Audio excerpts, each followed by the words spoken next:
So if you've been keeping an eye on the church for the last few years, you've probably noticed that we've had kind of a rough go of it the last few years.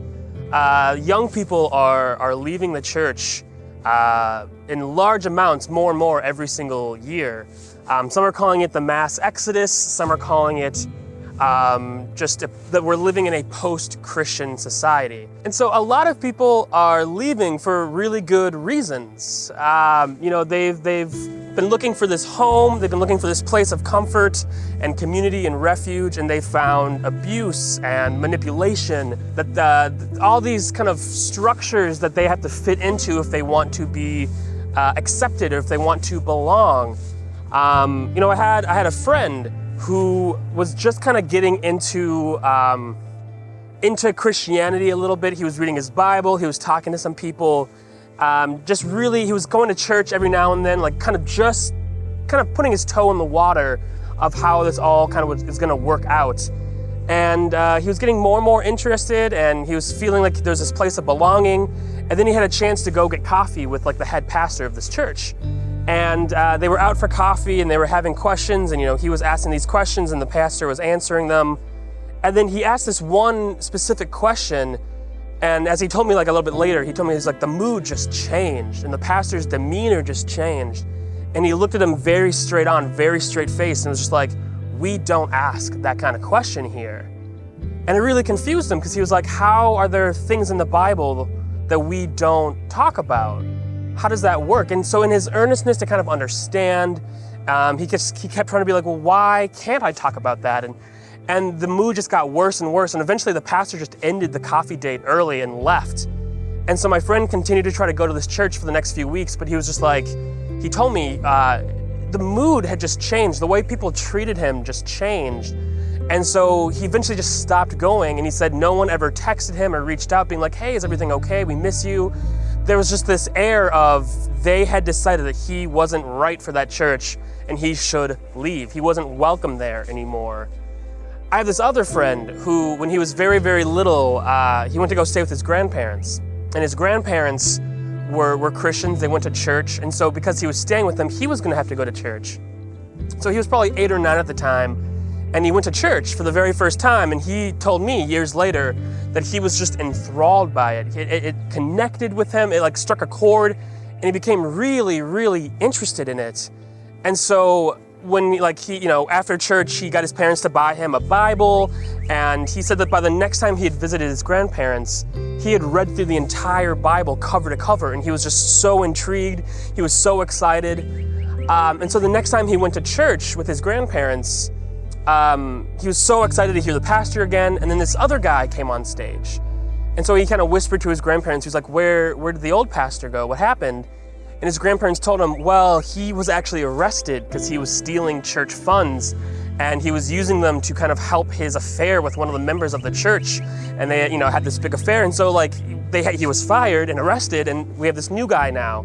And the idea that someone who was put in charge of something so sacred and holy and important to him, it just wrecked the whole thing. He realized this is a broken institution, and he didn't want to be a part of it. And so those are just 2 stories of any countless numbers of stories of why people can't find the will to go to church and why people shouldn't go to church. There's any number of stories of abuse and manipulation, and it doesn't just have to do with the people at church. Sometimes it can be because of what that church is saying. You can read the Bible and see that there is racism and sexism. You can see that God calls on people to commit genocide. There's these great big questions that are really hard to answer, and it can kind of rub people the wrong way. Or there's this church that has these theologies that you have to subscribe to, and if you don't fit it perfectly, you're not welcome. If you have 1 or 2 questions of how things are done, they don't want you there. You have to fit in the box that they present to you. So people are looking at the way things have been and are asking for something different. If we look at history, it was just a tiny bit ago that we were actively killing people who were of a different religion than we were. We were going, oh, well, this is our God. You have a different God? Well, we're going to kill you. not even that much further back, if we look throughout history, we weren't just killing people who were a different religion, we were killing people who were different denominations of Christian. So the interaction would go, oh, we have the same God? Awesome. What do you believe your God is saying? Oh, you think your God is saying that? Well, my God says this, so I'm going to kill you, even though we were the same religion. So we have this history of judgment and bloodshed and violence with us. So if you look way back into history, at the very beginning of this Jesus movement, you can see that we weren't the ones doing the killing, but we were the ones being killed. The rest of the world had these old ancient religions set up and in place, and they were saying, if you don't look like us, if you don't act like us, if you don't say the right words or have the right actions, we are going to kill you. And the Jesus movement began to grow because we were saying something completely different. We were saying you are accepted, you are loved, simply because you are a creation of the Father.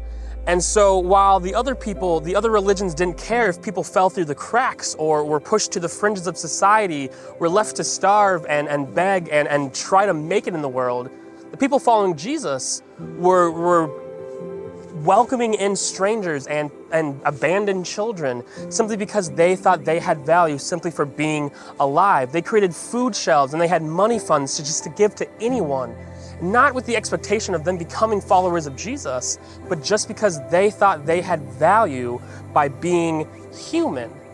And so they were preaching this radically different idea of love and hope and peace and grace, simply from a place of their own following of Jesus. Because that's how Jesus had done things, and that's what they wanted to do. And so this movement became very popular because when you don't have any requirements, people kind of like that. When you want to take care of people and say that they have intrinsic value, that catches on. And so they began to grow. And it wasn't much later that this idea of following Jesus, this Jesus movement, became the biggest thing in Rome. And that's when the problems started. Because these followers of Jesus wanted to gain more power and more influence, and so they sold their ideas for power to align themselves with the nation of Rome. And that's when these problems started, because suddenly it became, oh, to be Roman is to be a Christian. And as history went on, it continued to have that idea. To be British is to be Christian. And now to be American is to be Christian. We sold the narrative of Christianity for power and for influence over the world.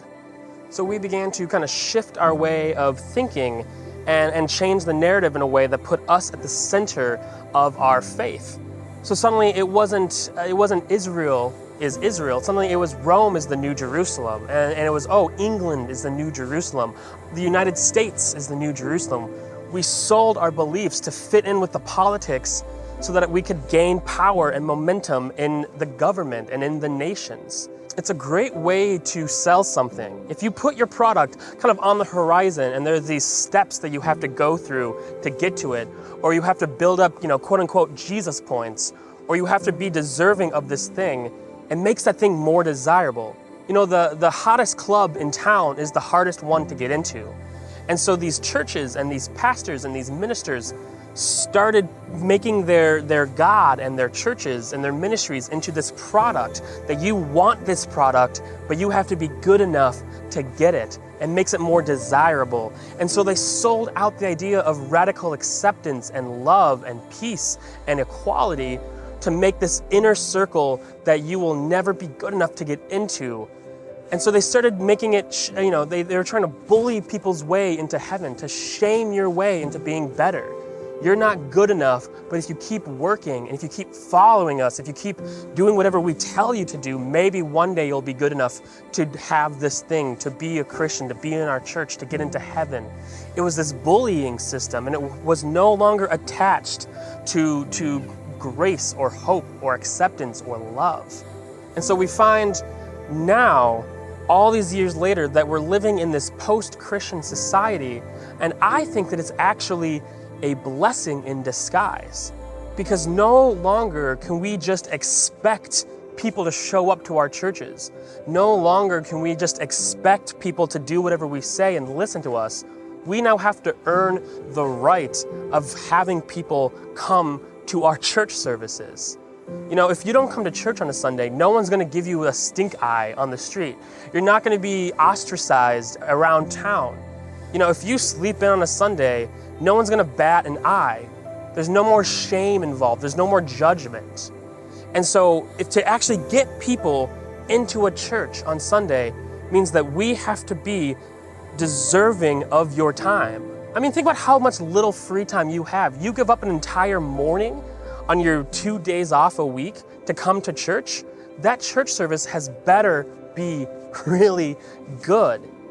So those churches that are just expecting people to show up, they're not going to make it in this new society. Those churches that think that they can bully and shame and manipulate and abuse you into following them, they're not going to make it in this new society. They are going to crumble. They are going to fall.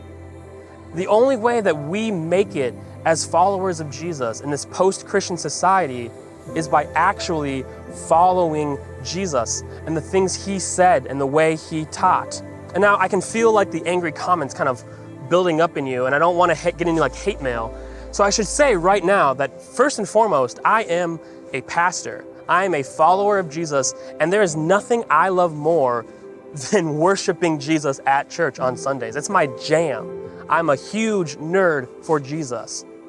But I understand that by being a pastor, I have to work really hard at giving the good, right, true things in life and communicating it in a way that actually speaks to you and compels you to come to my church. I'm not expecting it. I'm not sitting back and just waiting for the people to come. I know that there is actual work involved in getting people to come to church. So bad churches, bad ministries, bad pastors, bad ministers, they're going to keep continuing to crumble and fall and see people leave because people don't want to give up who they were created to be to fit into some box that was created in the 1500s. If we're going to survive this post-Christian society as followers of Jesus, we have to become those radical misfits we used to be back in Rome in the first century. We have to love and accept and give grace and mercy and equality to everyone we meet again. We have to stop making it about these tiny little details of theology and make it about you are, in the core of your being, loved and accepted because you are in fact created by someone who loves and accepts you no matter what. Instead of making it about the intricacies of theology, we need to get back to the way that Jesus said how he wants people to have faith like a child. You know, instead of making it about the right actions or the right words or the right liturgies, we have to get to this idea that Jesus said about he knows your heart and he knows your mind and he knows what you mean no matter how well it comes out. He loves you for who you are. You know, instead of thinking that you have to be a certain way or fit this sort of social paradigm, we got to get back to the idea that Jesus hung out with rich people and poor people, and he hung out with Jewish people, and he hung out with non-Jewish people. He hung out with those who were religiously educated and those who knew nothing about religion, and he loved them all the same because he accepted anyone who simply wanted to be with him. You know, and Paul even took that another step forward by saying that there is neither Jew nor Greek, slave nor free, male nor female, for we are all one in Christ. And that's the kind of idea we need to take forward with us as we begin to navigate this post-Christian world. We are all one. There's no longer things that separate us, that divide us. It's not about building taller walls. It's about building a longer table, letting more people have a seat, letting more people be able to be a part of what we're creating and what we're doing.